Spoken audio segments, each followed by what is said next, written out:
In high school, the days tend to blend together after a while. Math test, unrequited love, annoying group project, stress, rinse, repeat. Sometimes a big football game or a school dance or maybe a fight in the hallway breaks up the monotony a bit, but it's normally pretty uneventful. That's always fine by me. I've never tried to be a popular kid or the center of attention. I prefer to keep my head down, work stage crew for the school plays, and just hang out with the same small group of friends I've known since we were little kids. It was on one of those ordinary days, in a long line of similarly ordinary days, that something came to destroy the peaceful high school existence I'd gotten used to. As I sat in history class passing notes with my best friend Zach and ignoring a video about the Civil War, I had no idea that I was about to live through the worst day of my life, and I would be one of the lucky ones. I'd survive. The others...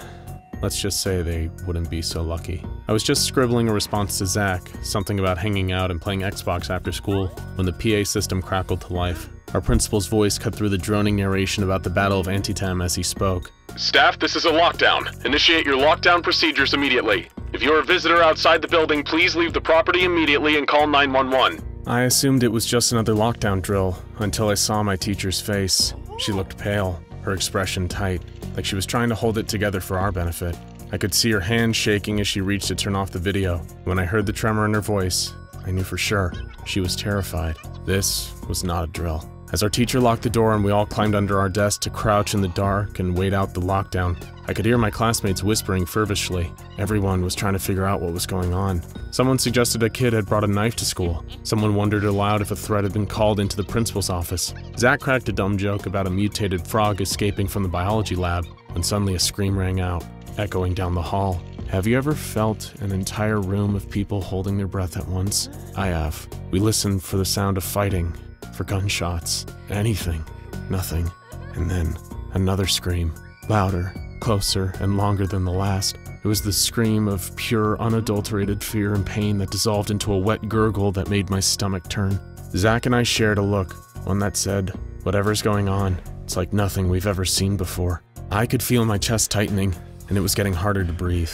I tucked my head between my knees, holding on to the back of my head, and trying to take in deep gulps of air. The room felt as if it tilted on its side and I thought I might pass out when another sound brought me back to earth. It was coming from the back wall of the classroom, by the chalkboard. The sound of liquid sloshing onto the floor mixed with plaster splintering apart and pieces clattering all over. I tried to get a better look, but the room was dark and I didn't want to leave the relative safety of my desk. If there was someone or something coming into the room, I didn't want it to see me. Zach had a better angle than me. I could see him craning his neck to get a better look when he clasped a hand over his mouth in shock.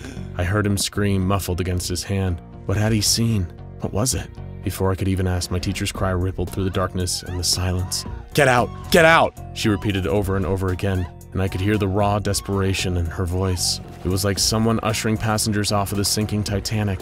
Someone who knows there is no hope for them, but hopes they can at least save the children before it all goes down. Run! For the love of God, just run! Her voice broke, from fear, from pain, or both, and the sound was enough to get my legs working again. My classmates had the same response, and we blindly rushed for the door, flipping over desks and knocking chairs to the side as we scrambled for an exit. Zach grabbed my arm and I held on tight, afraid I would lose him in the chaos. Someone unlocked the door and we poured into the hall. Just as I made it out of the door, I couldn't help but turn back and look. Call it morbid curiosity, call it instinct, call it stupidity, but I had to see what happened. I turned just in time to see a nightmare brought to life. The wall was melting, covered in something thick, black, and putrid. The smell invaded my nostrils and I gagged on it. A wretched gray arm had its fingers wrapped around the teacher's wrist, skin peeling off to reveal muscle and bone. It looked like it belonged to a corpse, but I gripped her with inhuman strength. She was pulling with all her might, but I watched helplessly as the arm pulled her into the melted wall like she weighed nothing, swallowing her body and her screams with it, and then she was gone. Zach tugged on my arm hard, yanking me into the hall. Come on, man, run! He hadn't seen what I'd seen, or he would have realized that running might not be enough. Whatever this thing was, it didn't play by any rules I knew. Running was all we had right now, though, so we ran. I looked around for a weapon, something, anything I could use to defend myself, but I couldn't see anything that would help. Instead, all I saw was the destruction the intruder had left in its wake. All around me, the halls I walked through every day were falling to pieces. They weren't just damaged, they were coming apart at the seams. Lockers were warped beyond recognition, walls completely dissolved, Sections of the floor reduced to sizzling puddles of goo, and everywhere, everything was covered in that same black slime. It smelled worse than you could ever imagine. It smelled like the complete loss of hope, like the point of no return. It smelled like death. We reached the end of the hall when I heard something shifting behind us. I suddenly became aware that we were alone. The sound of frantic footsteps, hushed whispers, doors slamming shut and locking had all quieted. Where was everyone? I glanced over my shoulder and saw one lone figure shambling down the hall towards us.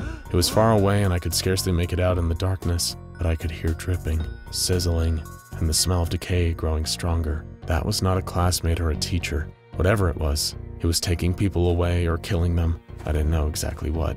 But whatever it was doing to everyone, Zach and I were next on its list. The scariest part was how slowly it moved. Maybe its legs were too rotten to move any faster, joints disintegrating into useless mush, but it seemed more deliberate than that. To me, in my panic-clouded mind, it seemed that it was just taking its time. It didn't need to rush. It knew that when it wanted to catch its prey, it would. I couldn't suppress the sick feeling in my stomach this time. I keeled over and vomited onto the floor. When I looked up, Zach was beckoning me from just inside the doors to the auditorium. "Come on, in here!" He could have left me behind for the intruder to take, tried to save himself and sacrifice the slow friend frozen in place with terror, but here he was looking out for me again. Even in this horrible situation, I felt a surge of gratitude. I booked it across the floor, forgetting for a moment about the shuffling corpse making its way towards us, and joined my best friend in the auditorium. It was eerie in the dark, the curtains soaking up and dampening sounds, barely any light illuminating the normally cheerful props and backdrops left from a recent production of Alice in Wonderland. A once friendly place felt twisted, like a mockery of Wonderland with a monster stalking outside and waiting to pounce. We sat on the stage, listening to the sound of our labored breathing. The air felt heavy, but I welcomed the smell of paint and dust over the nauseating stench that permeated the rest of the school. "Are we the only ones left?" Zach whispered, breaking the silence. He was the first one to say what we were both thinking, what we both feared. "No," I said with false confidence. "I think some of them got out before." I couldn't finish the sentence. "Somebody had to get out. It can't just be us." I leaned my head against a giant papier-mâché toadstool. Glad it was too dark for Zach to see the tears filling my eyes. "What was that thing?" he asked. "Did you see it?" I sat up straighter. I thought I was the only one who'd gotten a look at the thing, however fleeting. "No, but I heard it, and smelled it," he coughed. It took me a while to answer his question. Eventually, I found the word. "It's evil." We sat in silence for a long while after that. I don't know exactly how long. Moments like that, where at any second you could be lost forever. Time stretches out into something unrecognizable. I was starting to think foolishly that we might be in the clear when I heard a strange sound. It was a creaking, like footsteps on an old wooden floor. I looked around for the source of the noise, but I couldn't see anything. It sounded close, impossibly close. Creak, creak. One step, then another. Where was that coming from? There was no wood floor in the hall, nothing above us. By the time I understood, it was too late.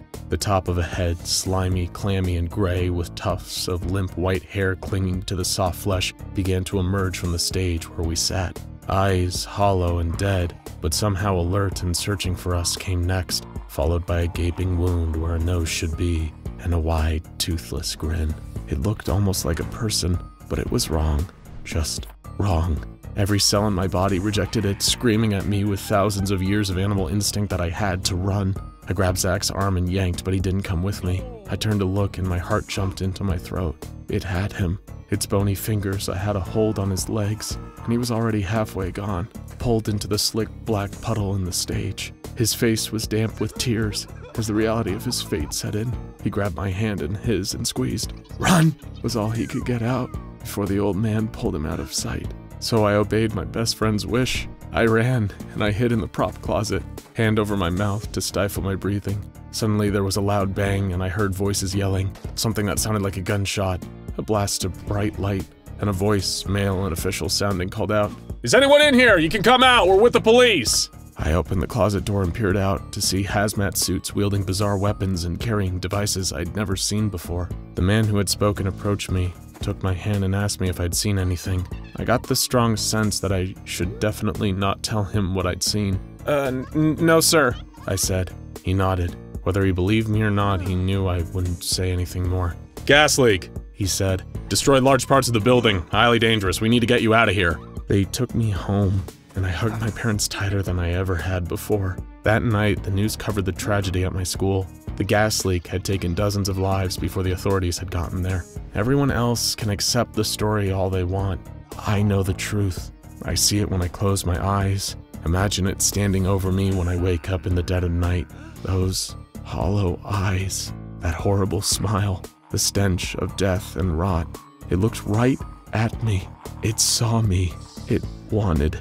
I can't let myself think about what it wanted. I don't know exactly what I saw, but I know a few things for certain. There was no gas leak. Zach and the rest of the people it took are gone, and if that monster ever escapes, it's coming after me next. Now go check out SCP-106 The Old Man Escape and SCP-106 The Old Man Origin Theories for more explorations into the nightmare factory that is SCP-106.